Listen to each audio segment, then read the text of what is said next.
How can we change the paper orientation for printing in WPS Writer?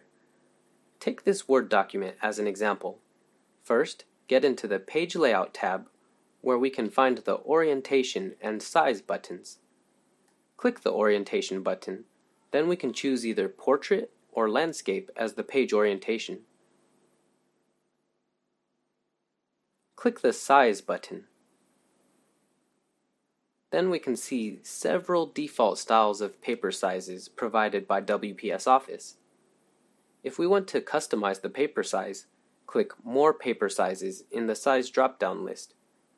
Then there is a pop-up dialog where we can change the paper width and height in the paper size category. For example, if we want to adopt a square size of the paper, we can enter 30 in both the width and height input boxes. As for the range to apply the settings, we can change it in the category of Preview. In this case, we set it as Apply to Whole Document. Finally, click OK to apply the settings. Did you get it?